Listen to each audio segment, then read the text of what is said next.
ton couple traverse un trouble, ne panique pas. Écoute ça. Bienvenue sur Mon mariage, mon ministère. Ici, nous croyons que le mariage est une mission divine. Alors abonnez-vous tout de suite, car chaque sortie d'une vidéo est une bénédiction pour votre vie. 2 points vont nourrir notre intervention d'aujourd'hui. Et le premier point est les sources des troubles dans le couple. Alors je vais vous exhorter à méditer chez vous Job 1, verset 6 à 12. On ne va pas lire ça. Mais nous allons comprendre tout simplement que dans ce passage, Satan vient réclamer Job auprès de Dieu. Et Satan demande à Dieu de lui donner la permission de troubler la vie de Job, de bousiller sa vie. Et effectivement, Satan est arrivé, Dieu lui a donné la permission, il est arrivé à ses fins, mais à la fin de l'histoire, nous connaissons ce que Dieu a su faire pour Job. À cause de sa fidélité, il l'a restauré et que c'est Jean-Can. Alors, dans cette partie de notre premier point, les sources des troubles, nous allons voir 4 choses, ou bien 4 éléments qui constituent l'origine, ou bien les sources des troubles dans le couple. Premier élément, l'incompréhension. Ah oui, l'incompréhension, ça ne manque pas dans la société. Et surtout dans un couple, dans un foyer, l'incompréhension, ça ne manque pas. Mais lorsque l'incompréhension arrive, essayez de voir qu'est-ce qui ne va pas. Surtout lorsque l'incompréhension prend de l'ampleur. Notre berger nous disait entre-temps qu'il a prié pour un couple. Et ce couple-là avait des troubles dans leur foyer. Ils avaient de l'incompréhension. Qu'est-ce qui se passait? Lorsque le mari disait ou bien parlait à la femme entendait autre chose. De même que lorsque la femme parlait à l'homme, l'homme aussi entendait autre chose. Et dans la prière, il s'est avéré qu'il y avait un esprit qui essayait de traduire négativement ce que l'un disait à l'autre. Et c'est ça qui était à la base de l'incompréhension. Et ils se disputaient dans le foyer. Alors, lorsque vos incompréhensions commencent à prendre de l'ampleur, essayez de voir qu'est-ce qui est à la source. Les incompréhensions, ça peut arriver, mais essayez de trouver un terrain d'entente. Lorsque ça prend plus d'ampleur, alors cherchez ailleurs. Et ailleurs là, c'est chez Dieu. On viendra par rapport à ça dans le second point. Alors un autre élément, c'est l'orgueil. Ah, l'orgueil, ça ne vient pas de Dieu. L'autosuffisance, se sentir supérieur à l'autre, se croire que c'est moi toujours qui a raison, c'est moi toujours qui a raison. C'est une source de l'incompréhension dans un couple. Nous devons éviter l'orgueil. La Bible dit, Dieu résiste aux orgueilleux. Alors essayons de faire tout et tout pour éliminer cette source de trouble dans nos couples. Il y a le manque de communication.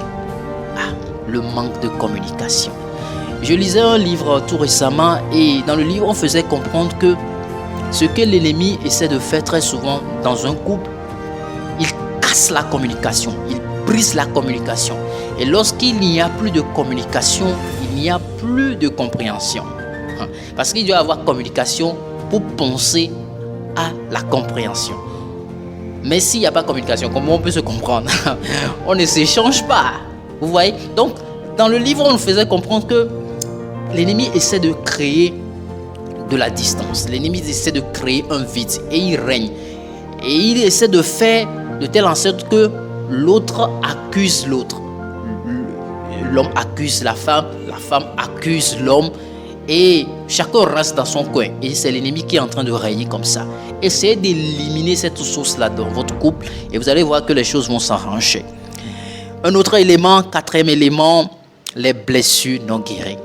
Ah, bon nombre de gens, ou bien la plupart de nous tous, on a eu à traverser des situations, peut-être depuis l'enfance jusqu'à notre âge actuel.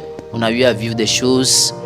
Pour certains, c'est vraiment atroce. Pour d'autres, c'est plus ou moins prenable. Mais ça a laissé des cicatrices dans nos vies. Essayons avec le Christ de corriger, de se guérir de tout ça. Sinon, cela constituera une source de trouble dans notre couple, ce qu'on n'aimerait pas avoir, ce qu'on ne désirerait pas avoir. Alors essayons de voir avec Jésus, lui qui a dit qu'il est celui qui ponce les plaies, qui guérit, qui soigne les cœurs. Il va essayer de guérir notre cœur afin de ne pas laisser cette source-là produire du trouble dans notre couple. Voilà un peu les 4 éléments qui sont des sources de troubles dans nos divers couples. Alors passons à l'autre point qui est quelles sont les attitudes à adopter en cas de trouble dans le couple. Premier point, éviter les réactions de colère. Voilà, la Bible ne nous interdit pas d'être en colère, mais essayons de toujours revenir. La Bible dit que la nuit ne tombe pas sur notre colère. Essayons de revenir très rapidement. C'est normal d'être en colère et non d'être colérique. Voilà, c'est normal d'être en colère et Dieu ne nous blâme pas pour ça. Mais revenons à la charge. Essayons de nous apaiser afin d'éliminer la colère qui n'est pas de Dieu, qui ne vient pas de Dieu. Surtout dans un contexte de mariage, dans un contexte de couple, de relation amoureuse, la colère n'a pas sa place. Ok? Après la colère, essayons de nous calmer, prenons du temps, ou bien sortons. Bref, essayons de digérer cela et de faire disparaître cela afin de pouvoir restaurer l'ambiance dans le couple, l'ambiance dans la relation. Pratiquer l'humilité. Un autre point dans cette catégorie, un autre élément dans cette catégorie de points, pratiquer l'humilité. L'humilité, c'est pour l'homme, c'est pour la femme. L'humilité, c'est pas seulement pour les femmes. Les femmes doivent être soumises. Et les femmes doivent être humbles. C'est pour tout le monde. Dieu même, Jésus-Christ, était humble. Et la Bible déclare qu'il a été élevé à cause de son humilité. Essayons d'être toujours humbles dans nos relations, dans notre couple. Lorsqu'on est humble l'un envers l'autre, ça prouve qu'on est en train de diffuser un élément des fruits de l'esprit. Ça prouve qu'on est en train de diffuser un élément qui puise son origine dans le Saint-Esprit. Un autre point dans cette partie, c'est le pardon. Le pardon ne cessera de le dire. Bon, le pardon vient de Dieu. Pour pouvoir pardonner, on doit recevoir cela de Dieu. Ça, c'est un autre enseignement, bien une autre thématique. On ne va pas rentrer dans le fond en comble de ce point-là qui est le pardon. Mais le Seigneur nous exhorte, trouvons un moyen de pardonner notre conjoint ou bien notre conjointe.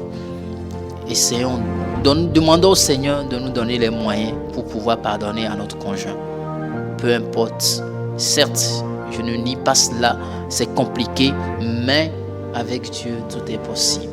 Et le Seigneur nous donne cette force-là. Et le dernier point, le point crucial que j'aime bien, dont je vais vous raconter une histoire qui sort de mon expérience avec le Seigneur en 2024 dans la semaine sainte. Hey, j'ai vécu un trouble. Il était question. C'était dans un contexte de choix. Nous sommes dans un contexte de vie amoureuse. Il était question de choix. J'avais traversé une situation de trouble. Du vendredi saint à lundi pascal. J'avais traversé une situation de trouble pas possible que je n'ai jamais vécu dans ma vie. Mais qu'est-ce qui m'avait sauvé? Alléluia. C'était la prière. Je ressentais un besoin de me réfugier dans la prière. Je ressentais un besoin de me tourner vers le Seigneur. C'est pourquoi j'aimerais que nous voyons quelque chose dans le psaume 70, verset 1, qui dit ceci. Ô Dieu, hâte-toi de me délivrer. Éternel, hâte-toi de me secourir.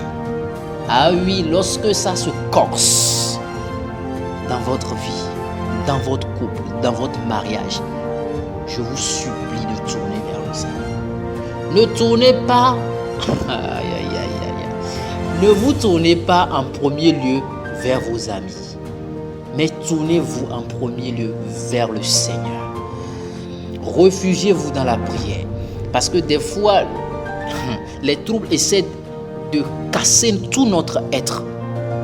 Et là, la seule personne qui nous vient en secours, c'est le Seigneur. Et le seul refuge dont on a besoin dans ces moments-là, où on ne sait à quel sort se vouer, on ne sait à qui faire appel, pensez au Seigneur. Sérieux, pensez au Seigneur. Je vous dis, en cette année-là, lorsque j'étais rentré au Saint-Sacrement, et je me suis étalé devant le Saint-Sacrement, couché par terre, en implorant le secours du Seigneur, en suppliant le Seigneur de me venir en aide.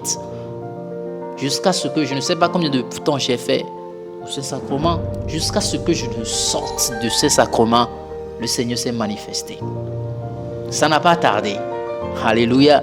Ça n'a pas tardé. Le Seigneur s'est manifesté et je rends grâce à Dieu pour son secours là qu'il m'a accordé. Et je crois qu'il veut l'accorder encore à cet instant que je parle à une femme, à un homme par rapport à sa situation complexe, sa situation de trouble dans son couple. Alors, réfugiez-vous dans la prière, cherchez la face de Dieu. Et je crois qu'il va intervenir pour sauver votre couple, pour sauver votre union. Que Dieu vous en délivre de tous les troubles dans lesquels vous êtes. Et surtout, n'oubliez pas que votre mariage ou votre futur mariage est une mission divine.